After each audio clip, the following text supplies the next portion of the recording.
Барлықтарыңызға салам достар, қалайсыңдар? Сіздермен бірге бұл мен Елнар Казах. Көріп тұрғандарыңыздай бұл бізде Алаш РП, графика өте әдемі, Прогрессияға ұқсап қалды әрине.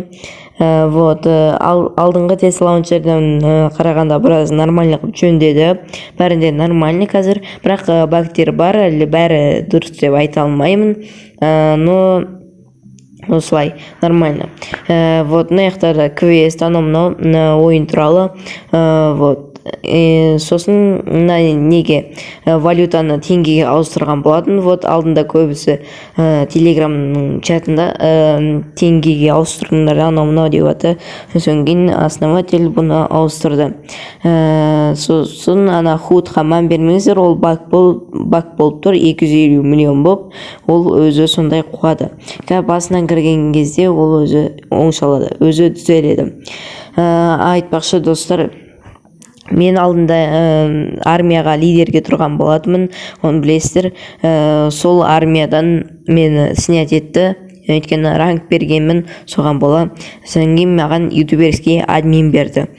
Содан кейін мен лидерді қайттан сұрадым, скоро беретін болады осы бір айдың ішінде.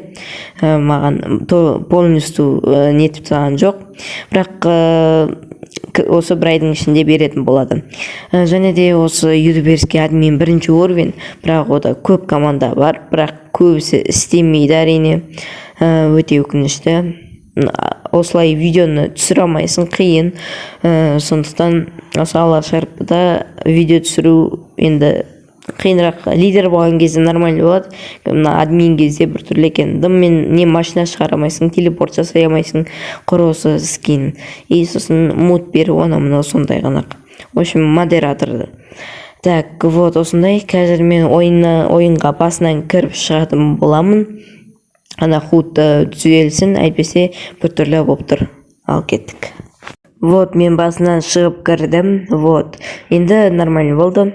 3650 теңге бар. Бұл жақта жұмыс істеу қиын, бәрін алып тастады, бонустарды.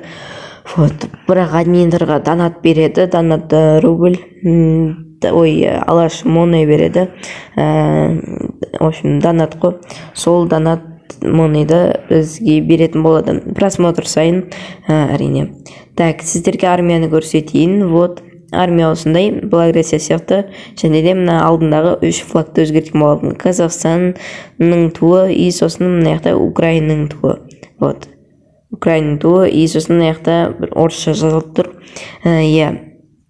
Манс Алаш РПдан кеткелі бір түрлі болып қалды әрине. Алаш РПдан кеткен дегенде сатып жергені болмады. Бірақ Манс әлі де жасайды деген ойдамыз. Манс жасаған күштерек негізі. Мынау негізі украинец жасап атқан, сондықтан орысша қойған. Енді Манс өзі қайттан проект жасаса жақсы болар еді. Мынау Данил деген украинец жасаған, осы Алаш РПны телеграм сатып алып, и сосын осы Алаш РПны жасаған болатын. Бактар көп әрине. Может, бұл Алаш РПны мен уақытша ойнайтын шығармын. Жаңа қазақша проект шыққанша, нормальный проект шыққанша осы Алаш РПны уақытша ойнайтын боламын. Яғни видео түсіріп, анау может. Или алдағы уақытта мен Grand Mobile'дан түсірем. Прогрессия уже қызық емес деп ойлаймын көптеріңізге. Мен Прогрессиядан жайлап кетіп бастап жатырмын.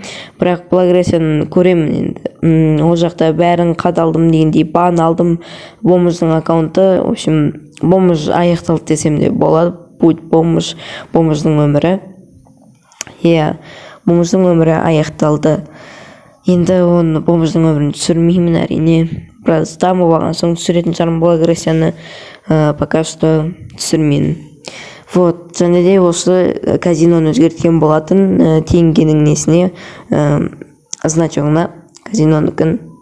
Және де картаны барлықтарыңыз білесіздер, қазақша, Гарель деген қызыл жар, красный яр деп тұр. Енді нормально енді картасы, бірақ бактар көп. Алдағы уақытта бәрін көретін болам, соны бәрін алдын ала шеше алмаймыз. Қазір онда сендерге бакты көрсетейін, қай жерде бак бар. Мысалы бізде шахта жақта бак көп. сразу текстураға кіріп кеттік. Иә, өте быт-шыт болып отыр, мына аяқ көріп тұрғандарыңыз сай. Иә, жаман болып отыр. Енді алашарпаны мынадан кейін ойнау білмеймін енді. Но алдағы уақытта көреміз оның бәрін. Вот сіздерге ТК-ны көрсетейін. ТК осындай, ТК нормально, бірақ әлі системасын қоспаған ТК-ның. Вот. И ТК-ның кіретін жерінде мынандай жаман бір үй тұрады. Иә, кіріп шыға алмайсың.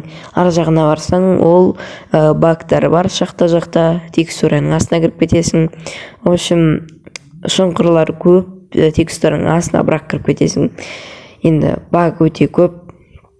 Көбісі алашарпадан қайтып қалған, бірақ кейбіреу ойнайды, кейбіреу ойнамайды. Вот көріп тұрғандарыңыздай, қазір сағат бізде таңертең ба, или түс болып қалды бізде.